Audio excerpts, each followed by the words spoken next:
अब මේ බාසුන් මහත්තයා මේ කරන්නේ ළඹයක් නැතු මේ ලීයකින් හදාගත්ත එක. මම පසන් තියනවාට මේ සම්බන්ධ.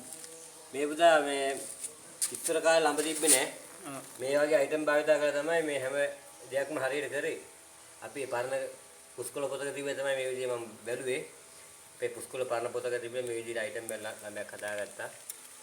මේ විදිහට තමයි මේ වැඩේ කරගෙන යන්නේ. මොකද ළඹ නැහැ කියලා අපිට වැඩේ නවත්තන්න බෑ. ඈ? මොකද හැමදේම විසඳන්න බෑ කාලකට.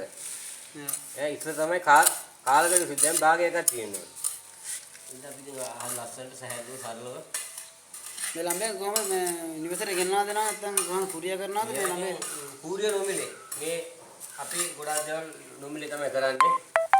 මේ ළඹේ හරි සරලයි මේ. කොහොමද ළඹෙන් පොඩක් ගිය දෙන අර ළඹේ? මෙතන එනක් ගව දෙපැත්තම එක සයිඩ් එකට ගත්තා. ගහලා අපි මේ නූලට දාලා එනක් ගෙට ගහගෙන මේ උඩ යන්නේ මේකේ තියෙන පරතරය අතර බලනවා ගෑවි නොගෑවි කියන බලලා ඒ පොඩි දෙයක් තියෙන මේක මේ කියලා දෙන්න එහෙම මේ කියලා දෙන්න මොකද කවුරුත් මැරලා යන මිනිස්සුනේ. ඒකයි. ගුරු මුෂ්ටිය නෑ මුට්ටිය විතරයි තියෙන්නේ පුතා කරද්දවට කියන්න. හරි. හරිද? එහෙනම් ඊළඟ අපි හම්බෙමු තරුවන් සරණයි. තරුවන් සරණයි. ගුරු මුෂ්ටිය නෑ මුට්ටිය විතරයි තියෙන්නේ. හරි.